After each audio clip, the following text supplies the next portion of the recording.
Bonjour, c'est à nouveau Fabrice et je vous souhaite la bienvenue dans cette vidéo dans laquelle on va continuer à développer un petit peu le sujet des implicites chez les personnes autistes, notamment autistes Asperger. Et alors d'abord un petit conseil, recommandation, si vous avez l'intention de passer des bilans de diagnostic pour l'autisme à l'avenir, je vous conseille de ne pas regarder cette vidéo parce qu'elle va justement aborder un petit peu le sujet à travers les tests et les bilans qui sont effectués par les praticiens, les psychologues spécialisés notamment. Et donc je voudrais pas à travers cela, comment dire, biaiser un petit peu les tests que vous seriez amené à passer à l'avenir en vous apportant des connaissances sur la façon dont ils se déroulent. Donc voilà, je préfère que vous ne regardiez pas cette vidéo si vous avez ce genre de projet à l'avenir.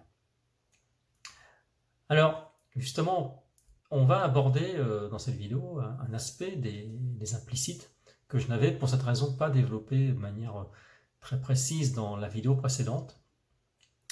Et je vais revenir un peu plus particulièrement justement sur la façon dont se déroulent les tests de diagnostic de l'autisme, notamment pour les autistes Asperger.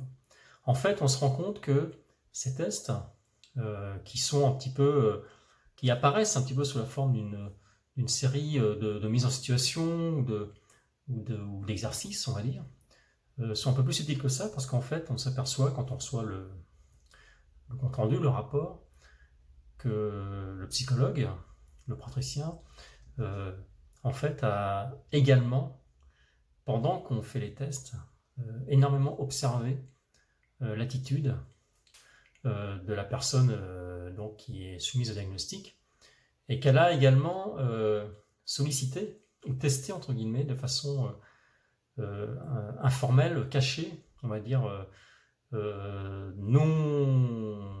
dite, non explicite, le patient, entre guillemets. Alors, par exemple, moi, je me suis aperçu en lisant le compte-rendu que pendant toute la séance, donc qui a pour moi duré 2 heures et demie, hein, quasiment, à plusieurs reprises, la psychologue donc, avec qui je travaillais a sollicité de ma part un certain nombre d'actions de façon implicite, par exemple du langage non verbal, du langage corporel. Et en fait, je me suis aperçu en lisant le rapport que j'étais complètement passé à côté, quasiment à chaque fois, des sollicitations en fait, qu'elle m'envoyait à travers ce langage non verbal implicite. Et ça, c'est quelque chose dont je n'avais pas du tout conscience en ce moment, je n'ai pas du tout perçu ça. Et c'est en lisant le rapport que je me suis aperçu que j'étais complètement passé à côté justement de tout ce langage implicite, toutes ces sollicitations implicites qu'elle m'avait adressées pendant l'entretien. Je me suis aperçu également dans ce compte rendu que, effectivement, si on revient un petit peu sur le sujet des émotions, que dans un certain nombre de tests, hein, d'exercices qui m'étaient demandé d'effectuer, et bien en fait, notamment des récits par exemple, je n'exprimais pas la dimension émotive du récit. J'étais dans un récit extrêmement factuel, mais je n'exprimais pas, ni verbalement ni non verbalement, toute l'information implicite relative aux émotions qu'une personne neurotypique va naturellement apporter en fait, à ses interlocuteurs. Alors, on va maintenant développer un aspect plus particulier de l'implicite qui m'a également sauté aux yeux en fait quand j'ai reçu le bilan le compte rendu de mes bilans, qui concerne en fait les implicites dans les images, dans les illustrations, et notamment ce qui va expliquer pourquoi il faut faire très attention avec les personnes porteuses de troubles du spectre autistique.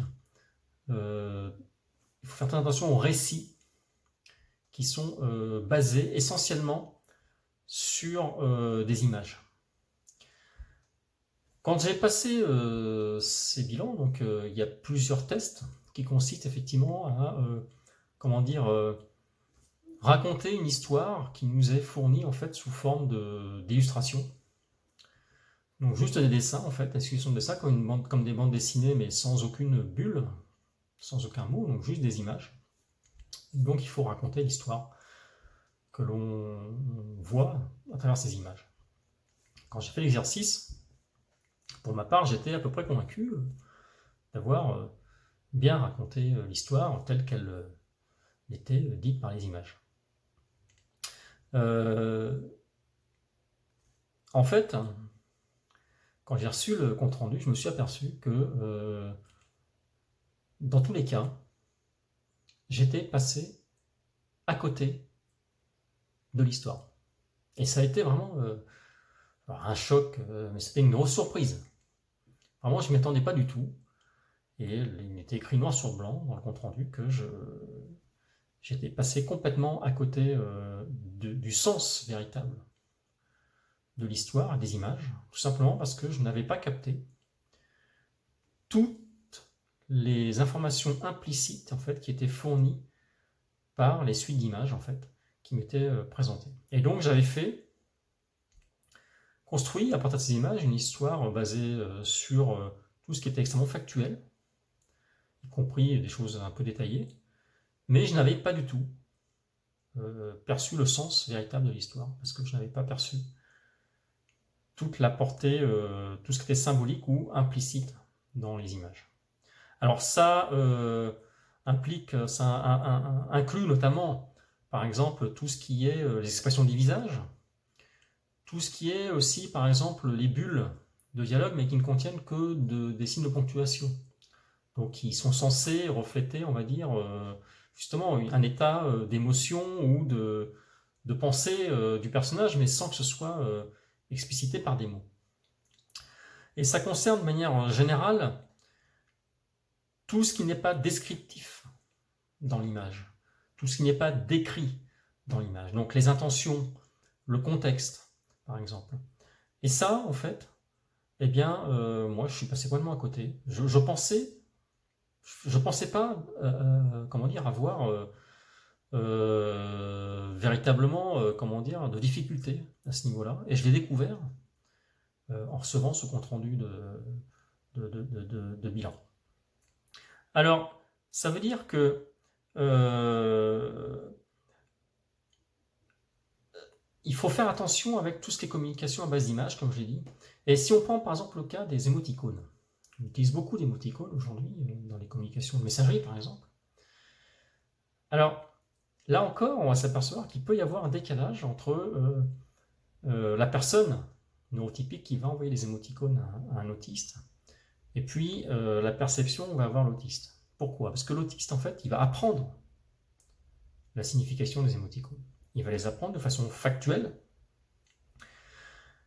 Donc il va comprendre ce qu'ils signifient. Par contre, quand il va les recevoir, il va donc comprendre ce que ça signifie, mais il ne va pas forcément recevoir l'émotion qui va avec.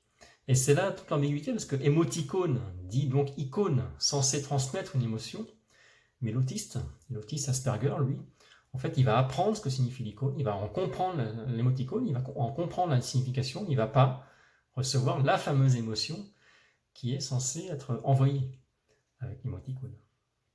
Donc il va recevoir le message, comme toujours, de façon extrêmement factuelle et non pas émotive, comme c'est normalement l'intention de la personne qui envoie l'émoticône.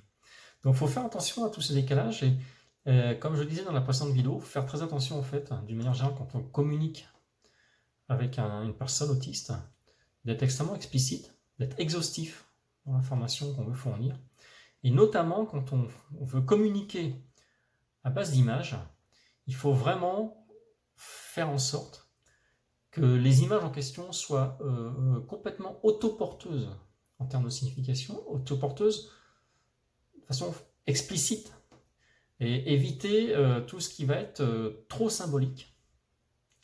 Auquel cas, la personne autiste qui va recevoir cette image ou ces images risque de passer à côté en fait de ce qu'on veut lui signifier.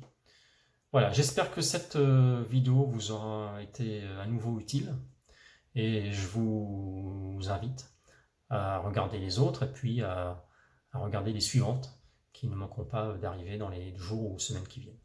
Je vous remercie beaucoup et je vous dis à bientôt.